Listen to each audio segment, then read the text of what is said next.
The three objectives of the Maritime Data Initiative were to catalog the status quo and maritime data elements, metrics, transmission and access, identify key gaps in data definitions and classification, and develop recommendations for common data standards and access policies and protocols.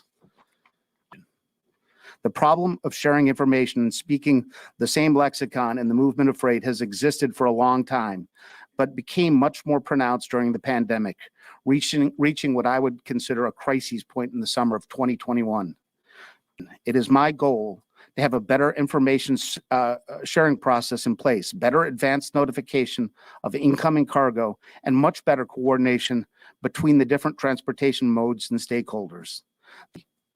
At the core of the MTDI process are recommendations for pre-planning cargo movements, enhanced in-transit visibility with real-time forecasted arrivals, harmonized exchange of transit data from carrier to terminal, and better coordination among transportation modes and stakeholders to inland destinations. There's no standardized way to get information on how to pick up your cargo for cargo shipment that could be valued in the millions of dollars. Compare this with a Domino's pizza delivery for $10. When I call, I know that there's notification that my order's been received. I know when it goes in the oven. I know when it comes out.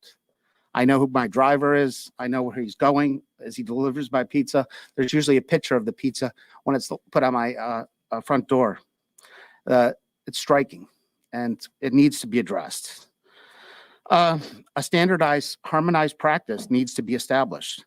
As I've said, this is not a new problem, not just a pandemic issue. Included in this report is an industry lexicon. This is an area that has developed an intense national and international level of interest. I have met with and consulted our international colleagues involved in shipping, and I will tell you they are interested in what we are considering and acknowledge that it is an issue of enormous consequence and in need of a solution.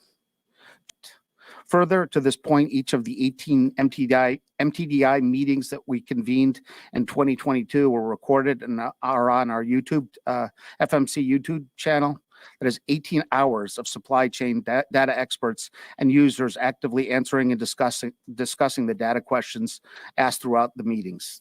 We have posted comments to this process on my webpage as well. I strongly encourage the FMC to continue to engage with the public and its stakeholders in this fashion. Finally, I will be meeting with the chairman to discuss avenues that we can make this report public to get comment on it. And I look forward to any questions from my colleagues. So, thank you, Commissioner Bensel. We'll go to questions and comments about your presentation in order of seniority. Commissioner Dye. Thank you for this hard work. We appreciate it. Information, data sharing, what information has become the main issue, the main supply chain issue that's being discussed in the country today. And I think having discussed this on a much smaller scale since 2017, all of this is important to the country's being able to move forward and change, because we know from the experience that we've had during the after effects of the shutdown and the pandemic, if we don't change, the country cannot grow. And all of us are interested in making sure that our economy becomes more vibrant and that the freight delivery system is strong and supportive of that economic growth. So thank you very much. I would say that plagiarism is always the greatest form of flattery. And I've seen a lot of different initiatives come out with other government agencies that may have quoted or cited some of your work here.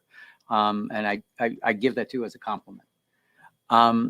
Also, I think that, you know, the question is now is, what do we do with the data on the data initiative? The waterfront's used to boom or bust and feast or famine.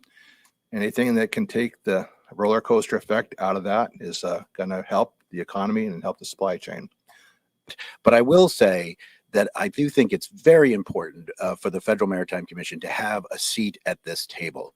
And you have given us that, as I echo the comments of Commissioner Sola, that you have become one of the major authorities in the country on this topic. And There's a substantial amount of shipping information. There's a substantial amount of, and so when we looked at the information was out there, it became clear that the challenge was how it's provided to the public, what the form and content is, what is the practice of providing the information, and how is it engaged in. And that's where I thought that there were problems. It wasn't with the quality of the data, it was how the data was provided.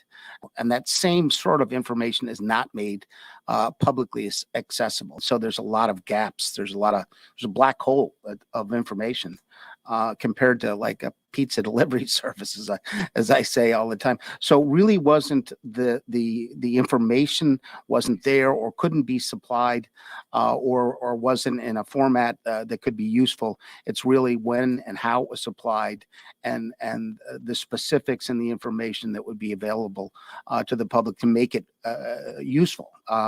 So I think, Mr. Chairman, that it's really that there was information. It just needs to be harmonized, and a standard of performance needs to be pursued. there's so much information available. So it certainly seems like this should be possible if we can get the right kinds of cooperation. How is this handled in Europe? Is it handled any differently now? And I guess if you have an answer, are there any ways that the United States could cooperate with Europe and our other trading partners to make this a worldwide kind of system, or does each nation have to kind of do it first and then we get to that? Really, there is no system in place internationally on this at all. The Europeans are looking at a port interface program. To date, they're looking at, I think it's 1,800 data elements for coordination of a system for port interface, but it's left to the private sector primarily. So Port of Rotterdam indicated that they have a whole technology developed to try to coordinate information. But the problem that they have is about 1/4 of their people are trying to independently verify what is actually going on. So there really is not a system in place, stunningly. You know, it really is. So they were very interested in what we're doing. And most of this information is in the purview of the private sector. The government, the U.S. government only has 2 pieces of information related to cargo shipments coming in. The Customs CBP gets a manifest when a ship is loaded, and then the Coast Guard gets a 96-hour notification of vessel arrivals, and that's it. That's the government's role, and this. So this is a proposal to make the industry share that information publicly going forward, not to collect it or use it, but to make that information available. And so no one else has done it. That is surprising, Commissioner Bensel, particularly since information sharing can improve efficiency. Improving efficiency can improve sustainability, with all the emphasis in Europe and in places like the IMO about decarbonization. I am surprised there's not more of an emphasis on this. So I look forward to reviewing your report and continuing to work with you on the topics involved. And thanks again for the presentation today.